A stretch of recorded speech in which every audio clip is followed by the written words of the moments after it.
Henri II, époux de Catherine de Médicis, devient roi en 1547, à l'âge de 28 ans.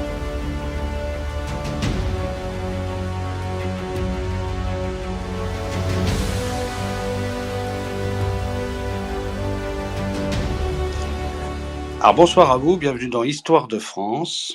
Ce soir, Henri II, le règne inachevé. Alors quand on parle d'Henri II, on parle de la continuité du règne flamboyant et tyrannique des tyrans et inspirés et flamboyants de la Renaissance, tels que Charles VIII, Charles Quint et François Ier. Et la continuité de cela a été l'élévation au trône de France et au sacre d'Henri II, qui pourtant ne devait pas régner, puisqu'il était devancé par François de France, son frère aîné, qui mourra en 1536. Alors bien sûr, son sacre de 1547, le 26 juillet de cette année 1547, à la mort de François Ier, le fait prendre comme emblème le croissant de lune, et ses devises seront Plena es Eomula Solis, ce qui veut dire en français les mules du soleil est pleines, et un autre qui sera Donec totum impleat orbem, jusqu'à ce qu'elle remplisse le monde tout entier. C'est vraiment le roi qui représente cette renaissance française, Henri II. Il poursuit bien sûr l'œuvre de politique et artistique de son père, en gardant la plupart des conseillers. Il continue les guerres d'Italie et concentre son attention sur l'empire de Charles Quint, qu'il parvient à mettre en échec partiellement, et il maintient ce que pourrait appeler la puissance de la France.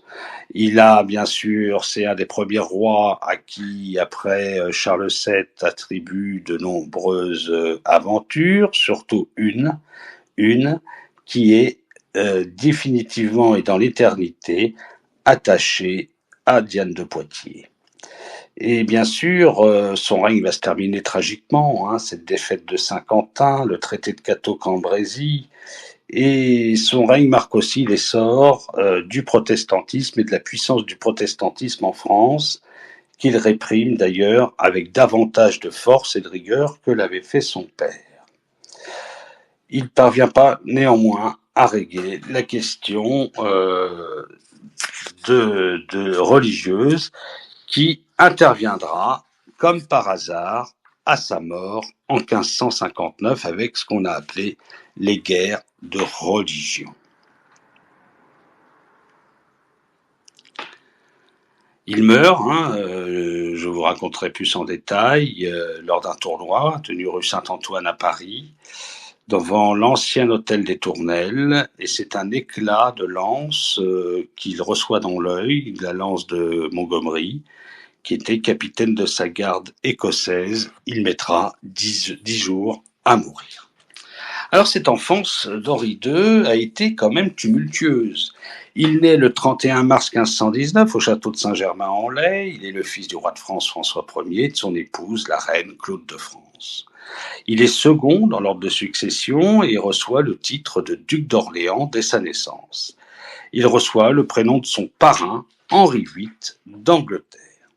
Avec le traité de Madrid entre François Ier et Charles Quint, il reste en otage en France du 17 mars 1526 au 1er juillet 1530 avec son frère aîné, dauphin et bien sûr titré duc de Bretagne. Cette dure captivité, qui gardera toujours en mémoire, et comme celle de son frère aîné, a de lourdes conséquences sur cette enfance, et il en gardera, dit-on, des séquelles psychologiques qui ont été plus ou moins relatées dans les différentes biographies que les historiens lui ont attribuées. Ça leur rendra un caractère assez difficile, et puis ses relations avec son père, François Ier, qui lui accorde sa préférence à son jeune frère Charles et à son frère aîné. Il est considéré comme le dernier roi chevalier, et il dit qu'il a été formé à la chevalerie avec la lecture d'Amadis de Gaulle pendant sa captivité. Mais ce roman de chevalerie n'ayant été traduit qu'en 1540, est-ce qu'il lisait déjà l'espagnol ou le lisait-il en latin? Je pense plutôt qu'il le lisait en espagnol. Jean Capello, ambassadeur de Venise à la cour de France, le décrit ainsi: la taille haute est bien prise, la figure belle et agréable, le teint un peu brun. Joachim du Bellay, le grand auteur, affirme dans son Tombeau du roi Henri II que son visage est doux, mêlé de gravité. À la différence de son père, c'est plutôt un prince taciturne, Henri II, hein, alors que son père est tout en extravagance et en magnificence. Et dans Dolo, qui est vénitien, il dit qu'il rit rarement, au point que nombre de ceux qui sont à la cour assurent ne l'avoir vu rire une seule fois. On lui fait épouser le 28 octobre 1533 Catherine de Médicis, fille de Laurent II de Médicis, unique héritière de ses biens, et bien sûr nièce de Léon X, le pape. Mais son cœur reste voué à sa confidente et préceptrice depuis l'âge de 15 ans, Diane de Poitiers, qui a bien sûr presque 20 ans d'écart avec lui. Et c'est en 1536 qu'il serait devenu amant, le futur roi de France ayant 17 ans et Diane en ayant 36. Son frère meurt brutalement d'une fièvre en 1536, après soit avoir bu de l'eau trop glacée ou attrapé quelques, maladies qui traînaient ici et là. Et il succède donc comme dauphin et duc de Bretagne, sans en gouverner le duché, dont son père garde l'usufruit.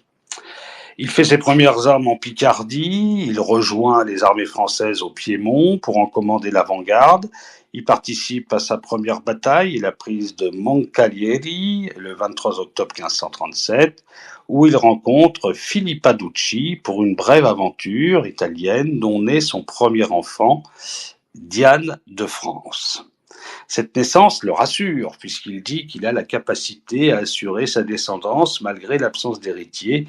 4 ans après son mariage, il est vrai que son infertilité temporaire est en fait due à une malformation pénienne causée par un hypospadias, comme le diagnostique son médecin Jean Fernel, qui lui recommande avec succès de pratiquer le coitus mor ferarum pour pouvoir procréer. Mais bien sûr, cette hypospardias va disparaître peu à peu, et la preuve, c'est qu'il aura un enfant. Alors, avec Catherine, est-ce qu'ils couchaient ensemble? Il voyait Catherine, ils faisaient de longues promenades ensemble, mais le soir, il est vrai que souvent, ils ne rejoignaient pas pour autant la couche de la reine. Ce qui n'empêchera pas d'avoir comme enfant Diane de France, François II, on met en même temps tout le monde, hein, Élisabeth de France, Claude de France, Louis de France, Charles IX, Henri III, Marguerite de France, François de France, Victoire de France, Jeanne de France. Vous voyez, il aura eu une longue descendance, notre Henri II. Alors, le 9 février 1540, il est investi de la jouissance de son duché d'Orléans et pour son entraitement, le roi conservant la haute main sur les affaires du Dauphiné et du duché. Alors, il apprend à gérer avec, bien sûr, des conseillers de François Ier qui sont auprès de lui. Il a une manœuvre et une politique assez réduite, en fin de compte, c'est ce qu'il réalise. Et puis son autorité se limite à la nomination de ses courtisans et amis à des charges et des terres qu'il dote. Ainsi donne-t-il à sa maîtresse Diane de Poitiers les anciennes terres ducales de Rhuys et de Fougères. Et bien sûr, au bout d'un moment, Henri II décide quand même de pouvoir administrer lui-même ce duché, et face au refus de François Ier, la rupture entre le roi et le dauphin éclate à la disgrâce du connétable de Montmorency en 1541, auquel le dauphin était très attaché puisqu'il combattait avec lui et s'entraînait, faisait des ripailles, si on peut dire ainsi, et le fréquentait assez ardemment. Ce qui fait que la cour va être divisée en 2 parties. Celle du parti du dauphin, avec sa maîtresse Diane de Poitiers, qu'il conseillera et qui va le conseiller, et le parti du roi, avec la duchesse d'Étampes, sa maîtresse, opposant le duc d'Orléans à Henri, ce qui brouille définitivement les 2 frères.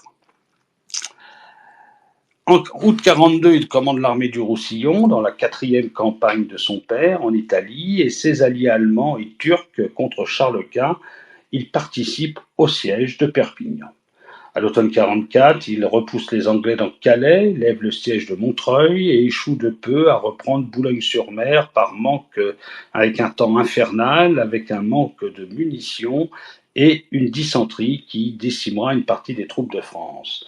Et finalement, il ira beaucoup plus simplement. Une fois roi, il va racheter directement Calais aux Anglais dès 1550, les Anglais étant très contents de toucher de l'argent pour une possession qui ne leur rapportait pratiquement plus rien puisqu'elle était enclavée et entourée dans la terre de France. Hein. Il n'y avait aucun débouché à part celui de la mer et en plus leur coûtait fort cher à l'entretien. Durant les dernières années du règne de François Ier, les deux fractions rivalisent à la cour de France. La première menée par les conseillers du roi, avec l'amiral de France, d'Annebault et le cardinal de Tournon, un espèce de premier ministre, et la seconde composée des appuis du dauphin Henri autour de Diane de Poitiers et du fameux connétable Anne de Montmorency. Il fit pourtant donner un bal à Fontainebleau à l'occasion du baptême de sa fille, Élisabeth de Valois, en juillet 1546. Il s'y montra sous le costume évocateur de capitaine tenant le bâton de commandement. C'est le primatis qui lui dessinera ce costume. Et on y a un tableau d'ailleurs que l'on peut voir au National Museum de Stockholm. Alors, il y a une révolution de palais à la mort de François Ier en 1547 et cet avènement d'Henri II. On voit un renouvellement complet du personnel de la cour, un rajeunissement des individus, un allègement des protocoles et des choses beaucoup plus légères, si l'on pourrait dire ainsi. Et bien sûr, il renouvellera les conseillers. L'ancienne faction au pouvoir est chassée sans ménagement et certains hauts responsables politiques sont carrément et simplement emprisonnés ou poursuivis par la justice royale pour des malversations. Les places au sein du Conseil royal et les charges honorifiques de la cour sont redistribuées aux proches du nouveau roi. À côté du fameux Anne de Montmorency, on trouve désormais Jacques d'Albon de Saint-André qui fait faire maréchal les premiers gentilshommes de la Chambre, et les princes lorrains, les frères François, futurs ducs de Guise, c'est l'arrivée des ducs de Guise et des Guises à la cour de France, et Charles cardinal de Guise, le futur cardinal de Lorraine. Alors, à son avènement, Henri II a 28 ans. Il a eu une éducation assez soignée malgré tout, latin, escrime, danse, grammaire, histoire, mathématiques, philosophie. On peut dire qu'il a eu, dès la mort de son frère, il avait déjà une éducation plus ou moins élaborée, mais dès que son frère aîné mourra et qu'il sera dauphin de France, on va accélérer le processus, d'élévation pour pouvoir permettre au roi Henri II de bien gouverner ses États. Et bien sûr, il voit que le trésor est sec. C'est vrai que François Ier avait un train de vie assez dispendieux. Et bien sûr, le nombre de dames d'honneur est réduit et l'accès à la personne royale resserré. Henri II s'entoure de nouveaux conseillers. Il va donner plus ou moins des charges à ses amis, mais aussi il va faire en sorte d'alléger les charges de la Maison de France. Il poursuit la politique administrative de son père, qu'il trouve pourtant bonne. Il réforme certaines institutions qui contribuent à faire de la France un État puissant, au pouvoir centralisé, et Henri II ordonne ainsi en 1557 qu'un type unique de poids et mesure soit désormais appliqué. C'est lui qui fera le fait que tous les poids et mesures, qui étaient différents selon les provinces de France, soient unifiés. Pour l'instant, il se contentera de Paris et de ses faubourgs.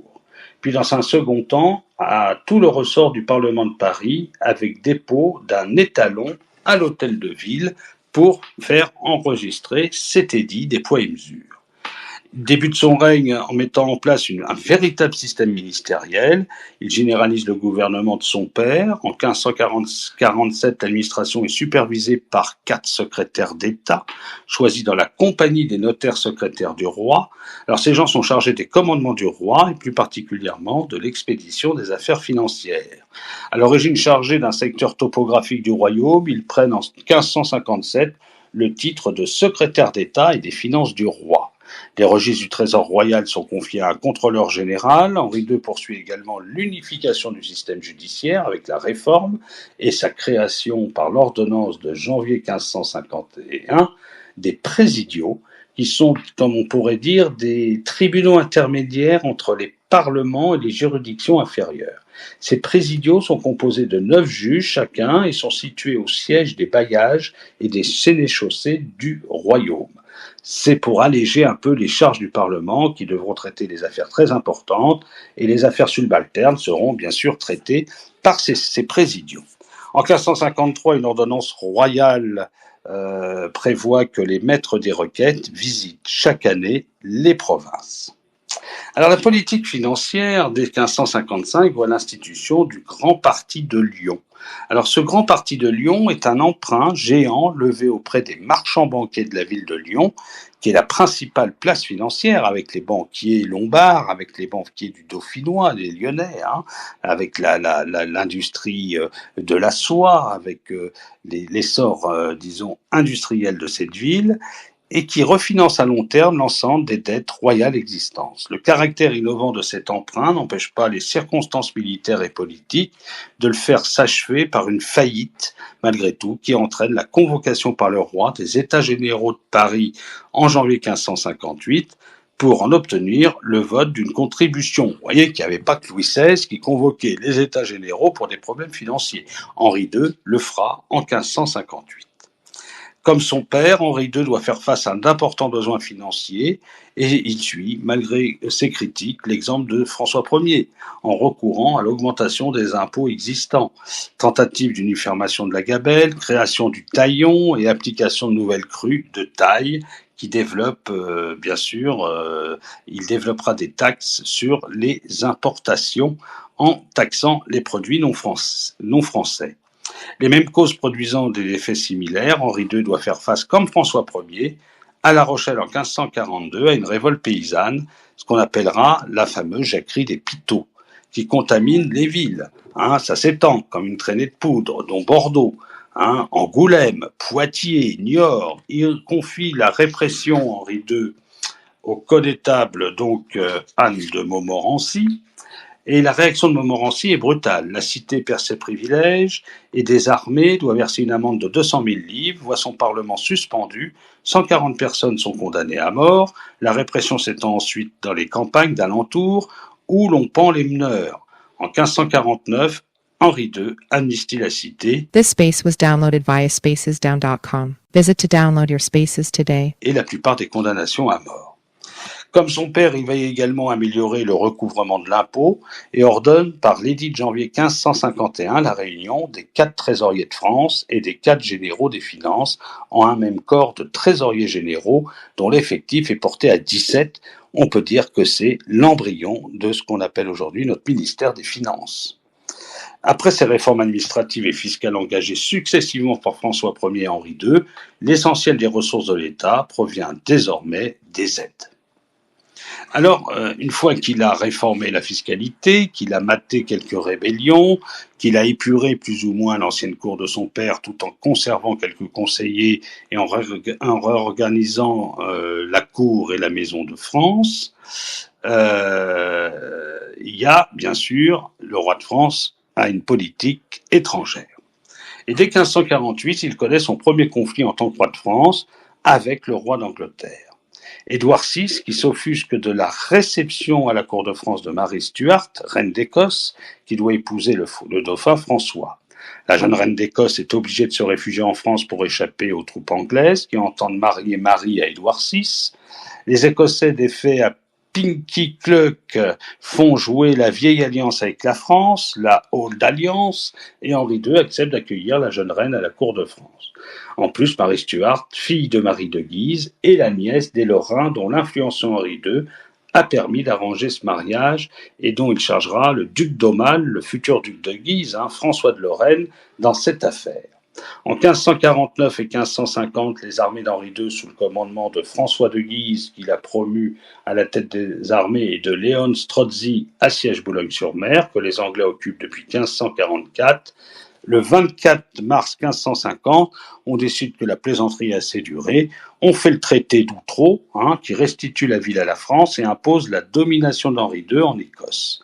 Plus tard, en 1558, les troupes du duc de Guise reprendront la ville de Calais, la dernière possession anglaise en territoire français, et comme on l'a dit, plus ou moins rachetée elle aussi par Henri II aux Anglais. Alors, il n'y a pas que l'Angleterre, il y a les Habsbourg, c'est surtout eux qui posent problème et qui ont posé problème à François Ier. Eh ben, c'est dans la continuité du règne précédent, les relations avec les Habsbourg. En 51, Henri II écoute les princes réformés d'Allemagne, qu'il avait bien connus lorsqu'il était dauphin.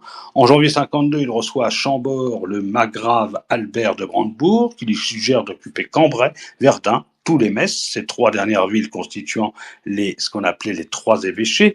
Donc ces petites plaisanteries de ces trois évêchés vont durer jusqu'au règne de Louis XIV, puisqu'elles sont créées quand même et citées d'empire, mais de langue française, bénéficiant traditionnellement d'une certaine autonomie financière à l'égard des princes, et Henri II, il prendrait simplement le titre de vicaire d'empire.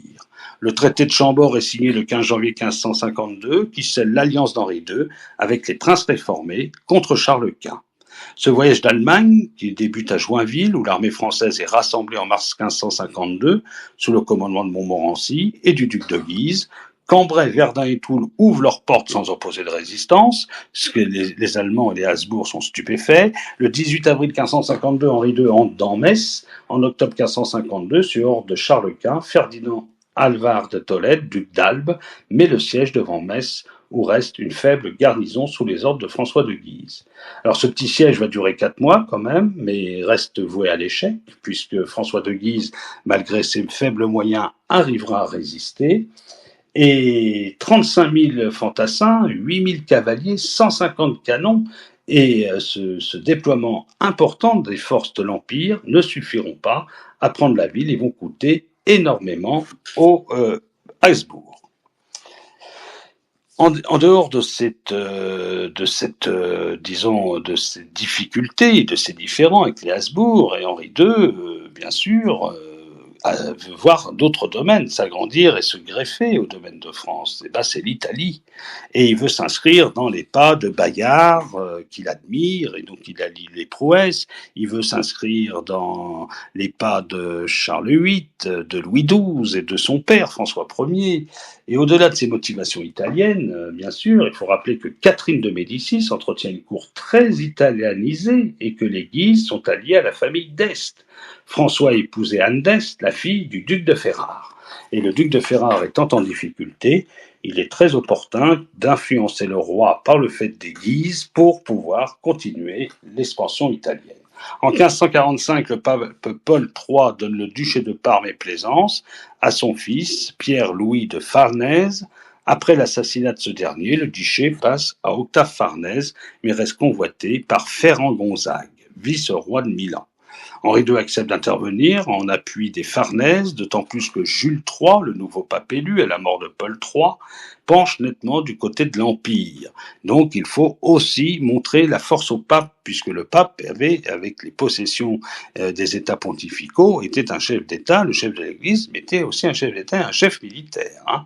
Donc il accepte donc l'appui des Farnèse, d'intervenir auprès d'eux, d'autant plus que Jules III, le nouveau pape élu qui penche de l'Empire, les troupes royales, commandées par les maréchaux de Brissac et de Termes, affrontent l'armée impériale, augmentée, de qui ? Des contingents pontificaux qui comportent, avec cavalerie et fantassins, à peu près 15 000 hommes.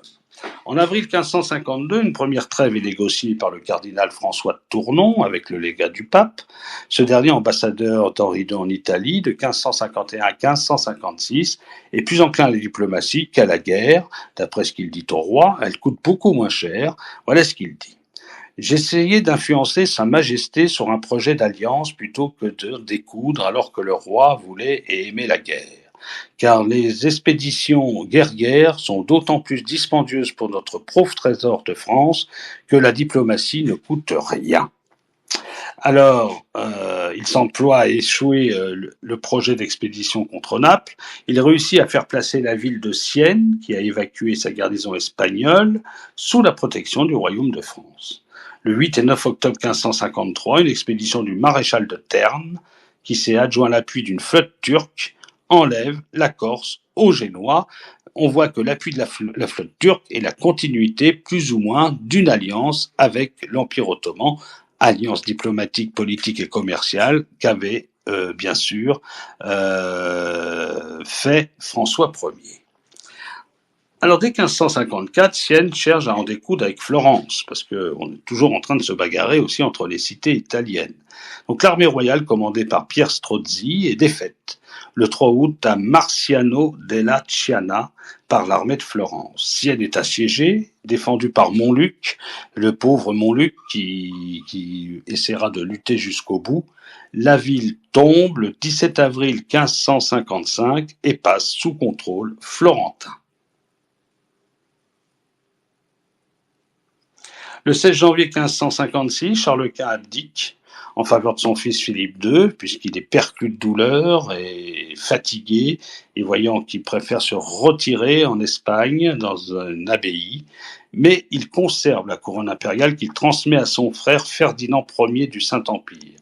Et il va tranquillement à Ustalet pour se retirer.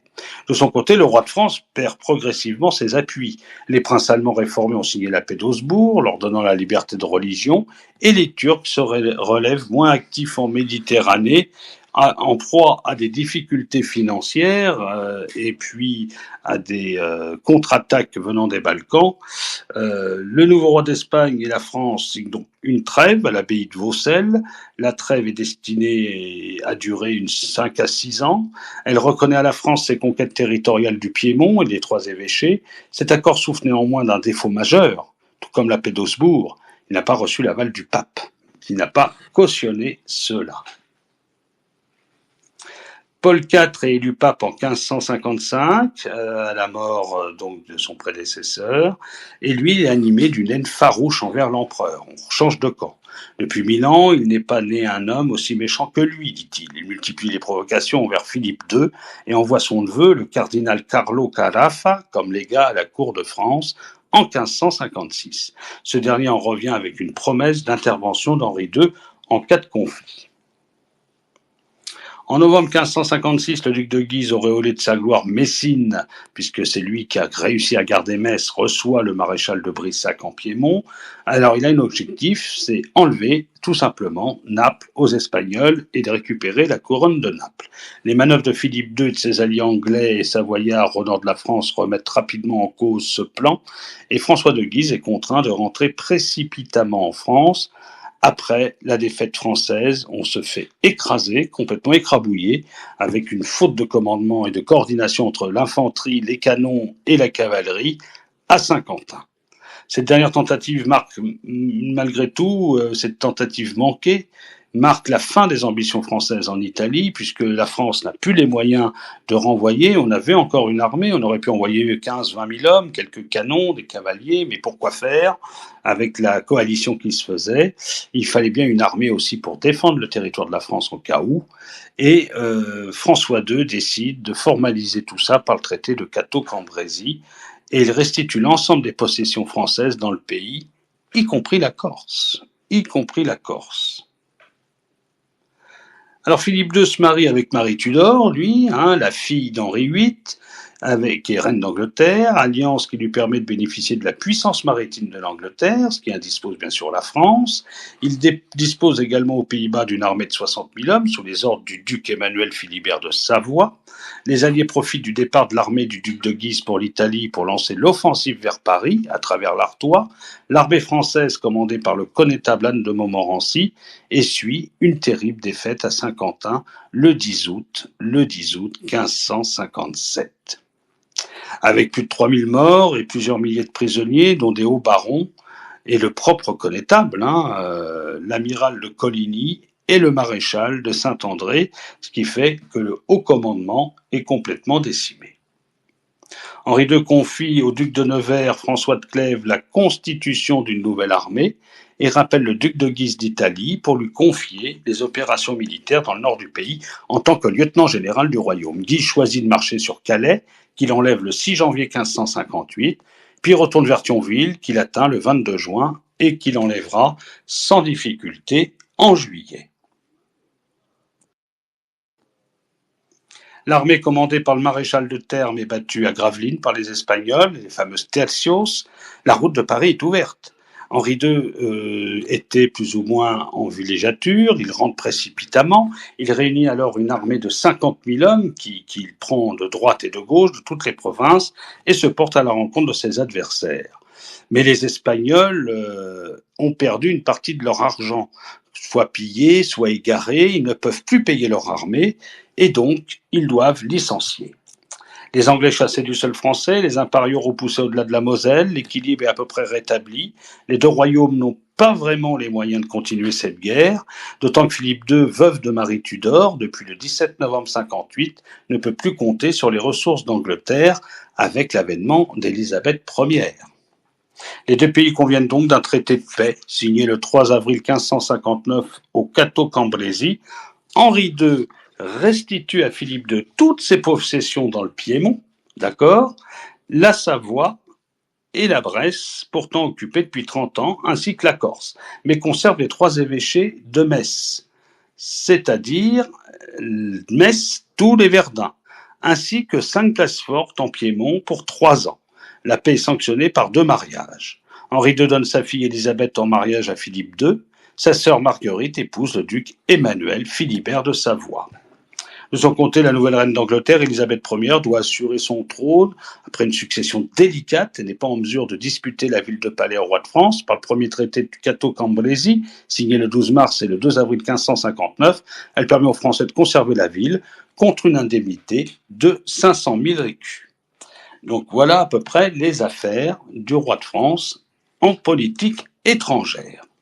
Alors il y a une autre affaire qui va éclater et qui va bien sûr empoisonner la fin du règne d'Henri II, c'est ce qu'on a appelé les affaires religieuses. Alors sous son règne, ces affaires religieuses, c'est-à-dire la réforme protestante, continuent de se développer. Sous l'influence de Diane de Poitiers, le roi fervent catholique décide de prendre de sévères mesures à l'égard de cette nouvelle religion. Dès le 8 octobre 1547, une chambre ardente est constituée au Parlement de Paris.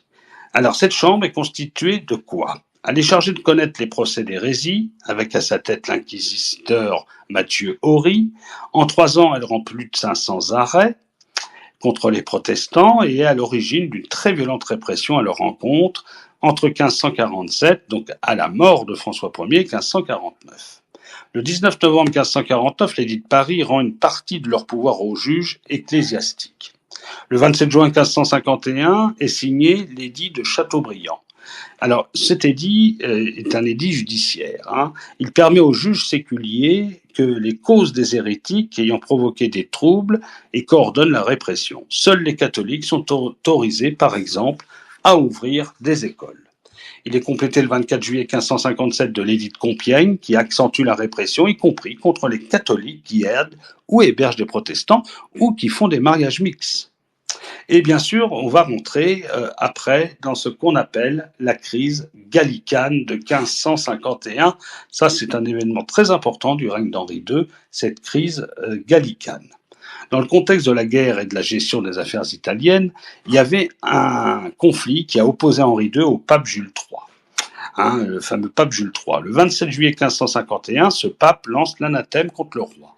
En réaction, Henri II rompt toutes ses relations avec la papauté. L'idée d'un chiisme, quoique vite écartée, est évoquée, mais bien sûr freinée par Diane de Poitiers, qui, bien sûr, lui dit qu'il faut quand même compter avec le pape, car on ne peut pas faire autrement. Il préfère prendre donc des mesures de rétorsion. Il interdit le transfert des bénéfices à Rome, c'est-à-dire de l'argent. Il s'oppose à la participation des prélats français au Concile de Trente. Et le 13 août, il déclare la guerre au pape, et donc caduque pour la France du Concile de Trente. Inquiet de la rupture engagée, le pape cherche à se réconcilier avec la France, qui est quand même la fille aînée de l'Église, la plus grande puissance européenne. Dès le mois d'octobre, bien sûr, il y a des pourparlers secrets.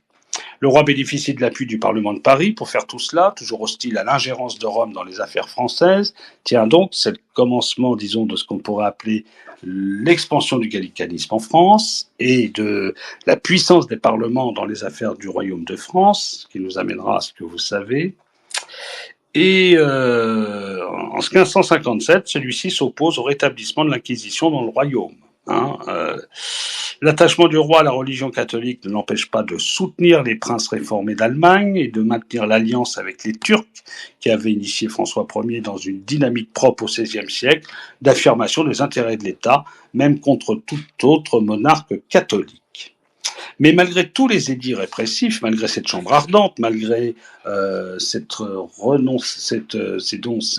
réconciliation plus ou moins avec le pape, le protestantisme connaît dès la fin des années 50, des années 1550, 1558, une croissance exponentielle qu'il n'avait jamais encore connue. Les adhésions se multiplient dans la noblesse, puisque c'est une religion qui traite aussi des affaires, alors que le catholicisme l'interdisait. Deux princes du sang, Antoine de Navarre et son frère, le prince de Condé, sont quand même des princes cousins du roi, contribuent à diffuser ces nouvelles idées, en se faisant notamment accompagner dans leurs déplacements par des ministres du culte. Les deux frères participent également aux célébrations du prêtoclaire organisées à Paris par les protestants en mai 1558 et auxquelles participent plusieurs centaines de personnes. Les premières églises réformées se mettent en place dès mai 1559, a lieu le premier synode national des églises au faubourg Saint-Honoré qui publie la confession de foi des églises françaises en 40 articles. Un mouvement de sympathie naît au sein même de la cour, dans l'entourage de la reine, de la sœur du roi, Marguerite, et du roi lui-même, avec les neveux d'Anne Montmorency. François d'Andelot, le cardinal de Châtillon et l'amiral Gaspard de Coligny, comme eux, de nombreux gentilshommes hésitent par fidélité au roi à afficher leurs convictions en public, mais on se réunit en privé. En septembre 1557, une émeute éclate à Paris rue Saint-Jacques, où des réformés s'étaient rassemblés. En septembre 1555, Henri II est victime d'une tentative d'assassinat par un certain Caboche, vite maîtrisé par la garde du roi, et cet homme est exécuté dans les heures ayant suivi son arrestation. Sans procès ni interrogatoire d'ailleurs. Ces promptitudes à exécuter le régicide entraînent à l'époque la conviction qu'il s'agit d'un attentat commandité par le parti protestant, sans que la preuve ait pu en être apportée, mais le roi a eu diverses versions de cette affaire, puisqu'il a demandé une enquête. Henri II répond aux tensions religieuses avec l'édit d'Écouen le 2 juin 1559, très important cet édit d'Écouen. Je vous en avais parlé d'ailleurs quand j'avais fait les guerres de religion. Alors cet édit, il dit que tout protestant révolté ou en fuite sera tué, et nomme également des commissaires chargés de poursuivre les réformés. De nombreux parlementaires sont acquis aux idées de la réforme, et à l'occasion de la mercuriale du 10 juin, le roi embastille ceux qui critiquent ouvertement sa politique de répression. La plupart se rétractent, à l'exception d'Anne Dubourg, qui lui est brûlé en place de Grève quelques mois après la mort du roi. Alors, il faut maintenant faire ce mariage.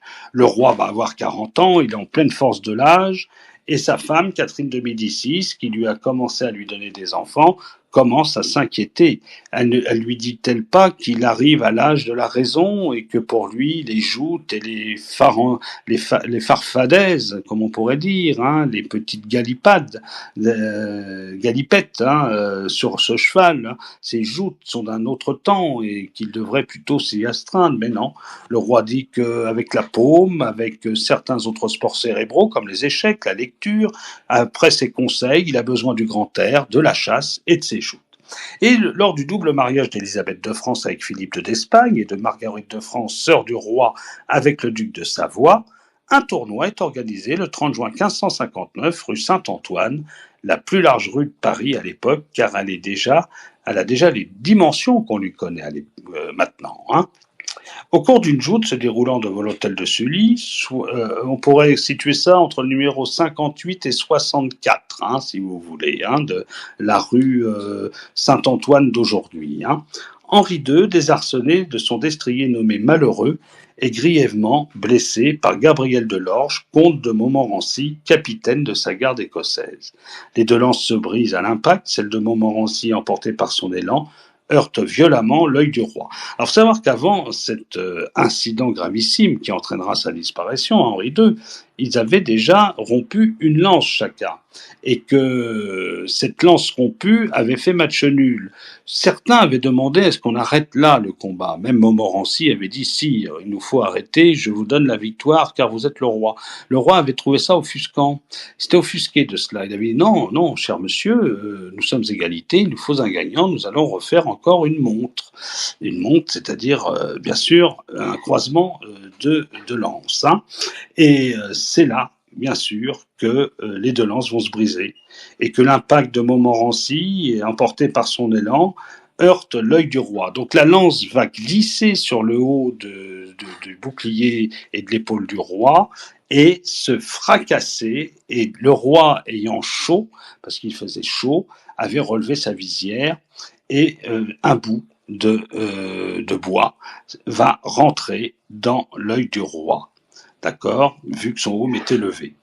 Alors, il s'écroule, on se demande ce qu'il a, on voit pas trop de mal, et puis on voit du sang qui coule de la tête. Hein. Il est transporté directement à l'hôtel des Tournelles, la résidence royale toute proche située à l'emplacement de l'actuelle place des Vosges, et le médecin, son médecin, François Pidoux, et les chirurgiens qui ont fait venir, dont Ambroise Paré, ainsi que son disciple André Vézal, chirurgien particulier de Philippe de d'Espagne, hein, appelé d'urgence de Bruxelles au chevet du blessé sur l'ordre de Philippe de d'Espagne, eh ben, le roi meurt dans d'atroces souffrances le 10 juillet. On aura même demandé à prendre des têtes de condamnés à mort pour pouvoir justement pratiquer des opérations dans l'œil de ces cadavres, de ces têtes, pour essayer de sauver le roi. Mais le roi mourra dans des fièvres. En fin de compte, le sang va, tout simplement, le bois va rester coincé, les fragments vont empoisonner le sang, ça va faire une septicémie et le roi va mourir. Les entrailles et le cœur du monarque furent portés à l'église des Célestins, tandis que le corps était embaumé. Le 29 juillet, on exposa l'effigie du roi sur une estrade haute de 4 marches, surmontée d'un dais, parée des ornements royaux, la couronne fermée, la tunique de satin violet semée de fleurs de lys, le manteau fourré d'hermine, tandis que le sceptre à la main et la main de justice étaient placés de part et d'autre. Le mannequin témoignait de l'éclat permanent de la dignité royale. Cela durera 6 jours. On servit les repas comme s'il s'agissait d'un être vivant. Je vous avais fait ça dans les commémorations et dans l'enterrement de Charles VI. Et ben, on a continué de faire, disons, ce rituel royal. Le 5 août, l'effigie fut enlevée. Le cercueil abritant le corps périssable du monarque était désormais exposé seul sur de simples tréteaux. Le 11 août, l'effigie et le corps furent portés solennellement à la cathédrale Notre-Dame, où l'on célébra 2 jours de messe de requiem. Et enfin, le 13 août, le cortège funèbre se rendit à Saint-Denis. Plusieurs astrologues auraient conseillé au roi d'éviter tout combat singulier par la demande de Catherine de Médicis. Il y a ce fameux quatrain de Nostradamus qui aurait anticipé la mort du roi Henri II, qui est l'un de ses plus célèbres. Mais ni Nostradamus ni ses contemporains n'ont relié le quatrain à l'événement. Bon, mais voilà ce que dit ce quatrain. Le lion jeune, le vieux surmontera, en chant bellique par singulier duel. Dans cage d'or, les yeux lui crèvera, 2 classes, une, puis mourir, mort cruelle. Alors, à la Révolution française, son tombeau en la basilique Saint-Denis fut profané, comme ceux des autres rois.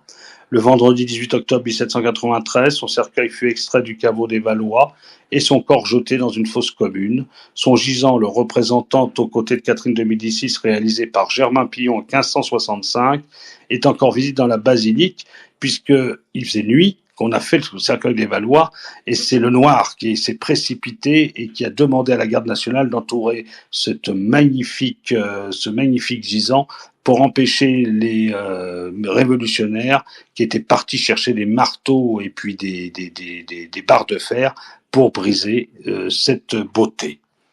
C'est quand même, il a appelé les 3 grâces, hein. Et il y a un monument aussi appelé les 3 grâces qui contiennent le cœur du roi. Il lui est conservé au musée du Louvre et est resté érigé jusqu'à la Révolution dans la chapelle d'Orléans de l'église du couvent des Célestins à Paris. Et à la Restauration, Louis XVIII, le vase de cuivre contenant la relique est remplacé par une copie en bois et bien sûr le cœur est envoyé à Saint-Denis.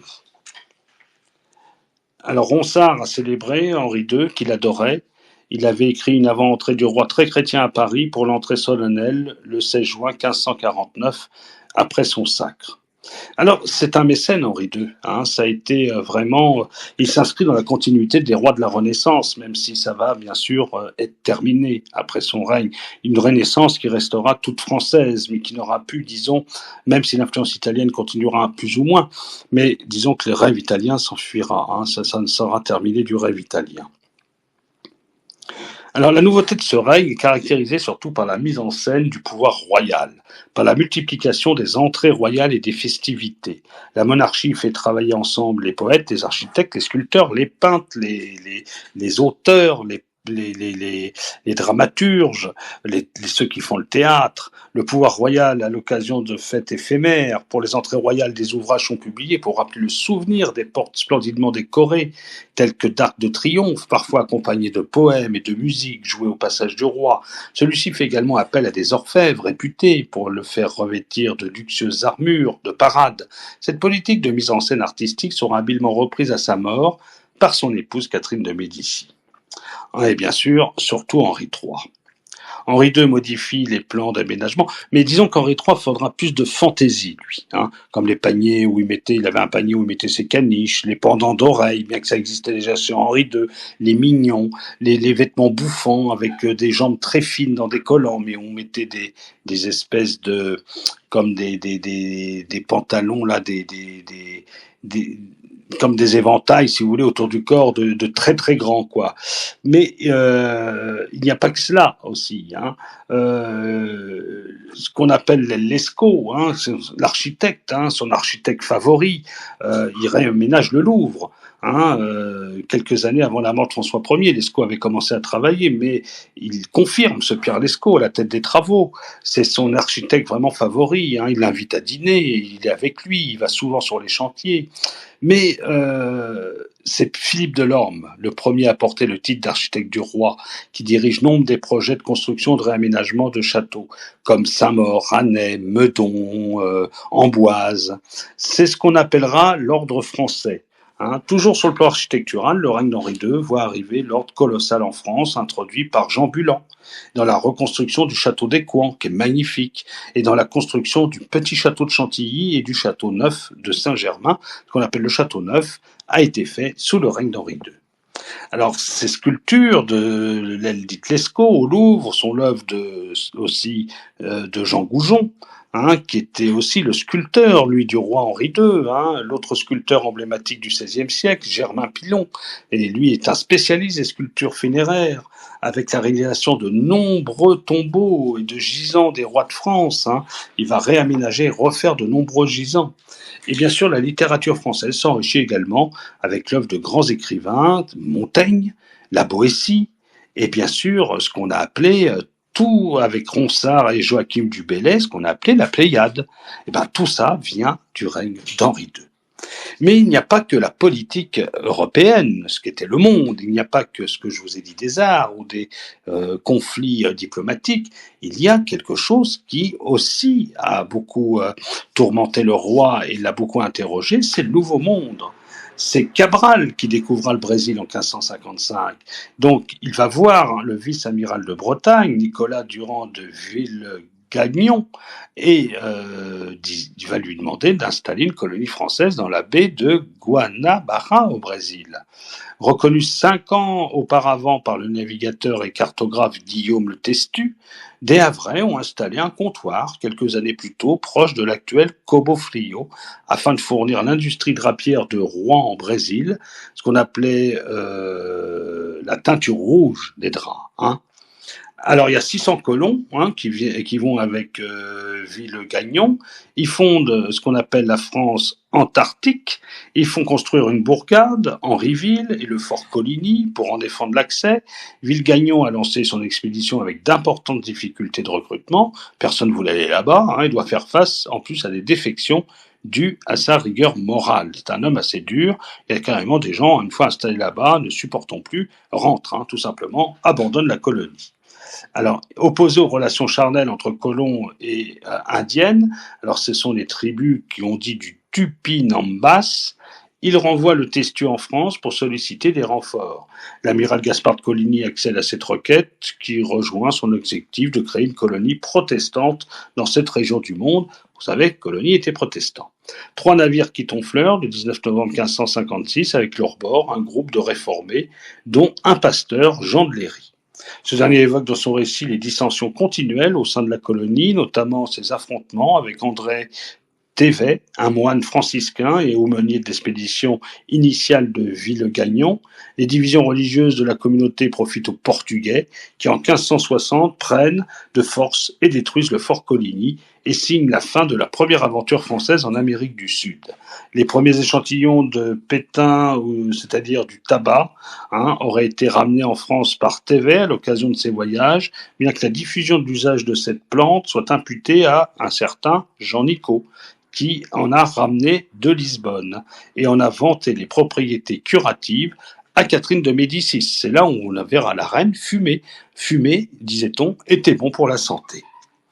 Alors, bien sûr, il y a la Nouvelle-France, il y a bien sûr le Canada aussi, qui continue plus ou moins à s'agrandir, mais malgré tout en moins grand nombre que les Anglais. Et c'est aussi les fiefs réunis à la couronne qu'on peut dire et qu'on va parler maintenant.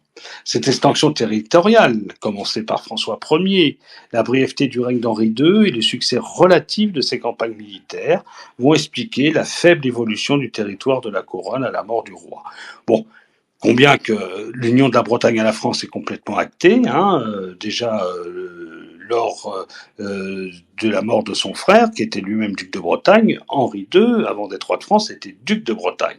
Donc on voit bien que la Bretagne est vraiment réunie à la France. Mais bien sûr, c'est François Ier qui aura fait tout ça. Les territoires italiens et savoyards ainsi que la Corse sont perdus à la suite des défaites de Saint-Quentin et Gravelines. Les seuls succès du roi en la matière sont les 3 évêchés de 1555 et bien sûr les comtés de Calais et d'Oye en 1558. Alors, il y a eu un problème avec Catherine de Médicis. Je vous ai narré les longues descendances et les enfants de Henri II. Mais en 1543, après 10 ans de mariage, elle n'avait toujours pas donné de descendant au roi Henri II. On pensait même dans la cour à la réputation. La situation a été débloquée par l'intervention du mathématicien astronome Jean Fernel, premier médecin du roi, qui, ayant découvert que celui-ci souffrait d'hypospadias, a conseillé aux époux d'adopter la position dite more ferrarum, qui a permis à Catherine de Médicis de tomber bientôt enceinte et d'enfanter en 1544 le futur Henri II. Alors à 12 enfants, la reine, je vous avais parlé de ses grossesses, et elle a donné 10 enfants, dont 3 morts en bas âge. Alors quels sont ces enfants ? François, 1544-1560, roi de France de 1559 à 1560, sous le nom d'Henri II. Élisabeth, 1545-1568, qui épousera Philippe II d'Espagne, roi d'Espagne, en 1559. Claude, 1547-1575, elle épouse Charles III de Lorraine, par rapport à l'extension à l'est de la France. Louis, 1549-1550, duc d'Orléans. Charles, 1550-1574, roi de France de 1560 à 1574, sous le nom de Charles IX. Henri, 1551-1589, roi de Pologne à 1574, puis roi de France de 1574 à 1589, sous le nom d'Henri III. Marguerite, 1553-1615, épouse Henri III de Navarre en 1572, le futur Henri IV, c'est bien sûr la reine Marco.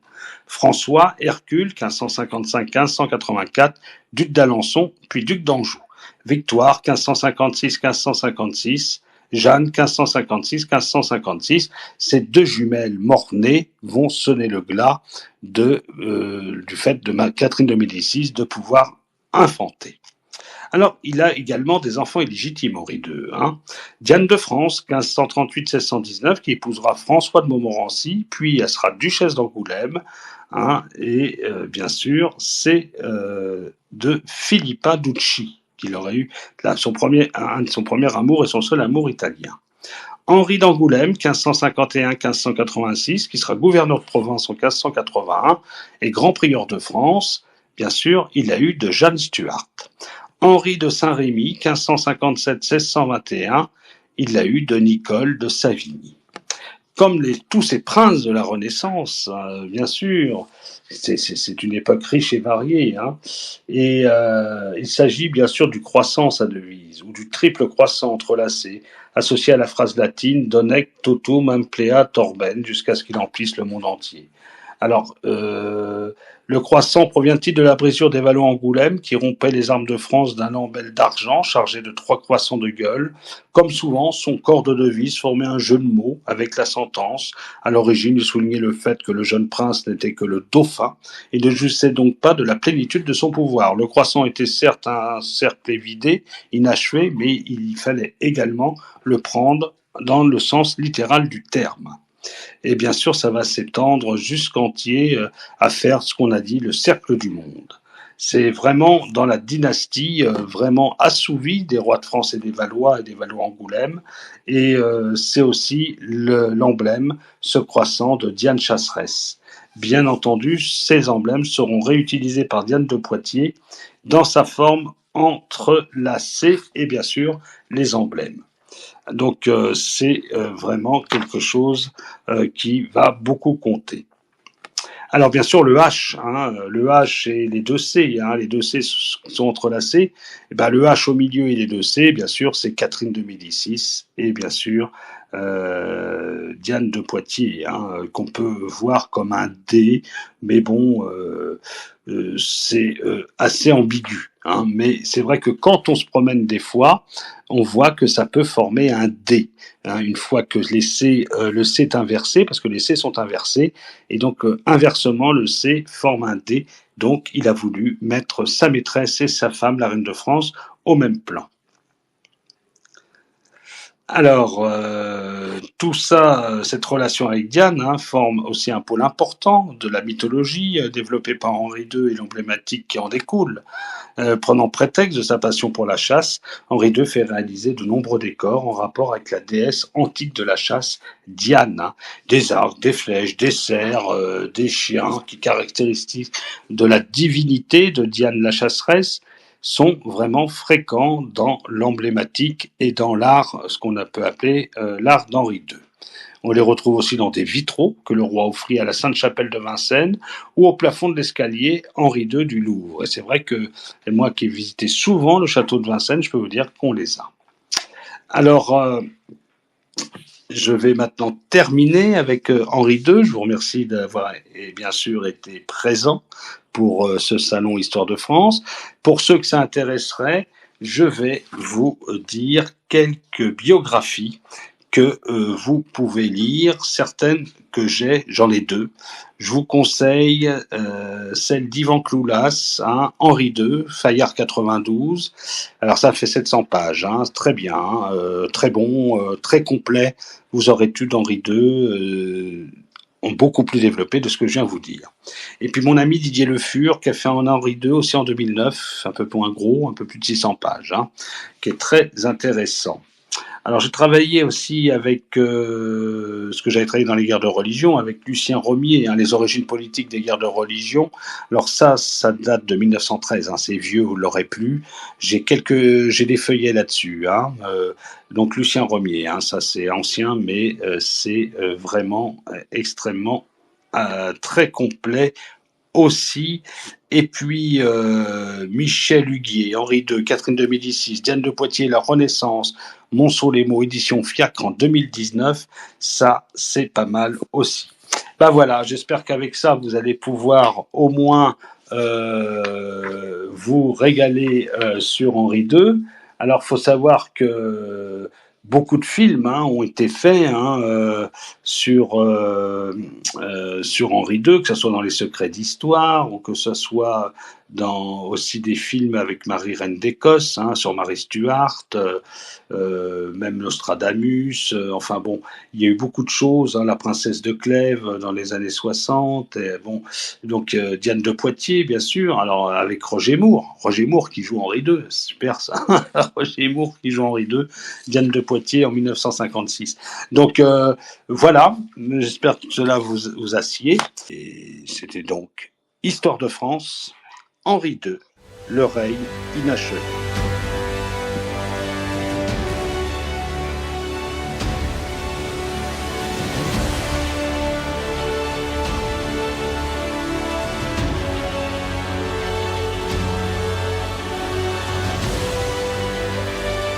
Le roi Henri II meurt à l'âge de 40 ans, laissant derrière lui son héritier, le futur François II, qui ne régnera qu'un an aux côtés de Marie Stuart, reine de France et d'Écosse, la célèbre cousine de la reine Élisabeth Ier.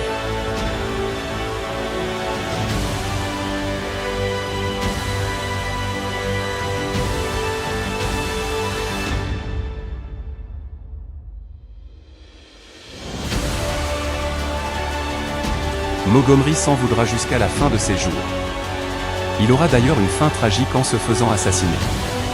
Le roi Henri II restera un roi qui aura marqué son époque de par son mariage avec la célèbre Catherine de Médicis, sa maîtresse, Diane de Poitiers et sa mort tragique.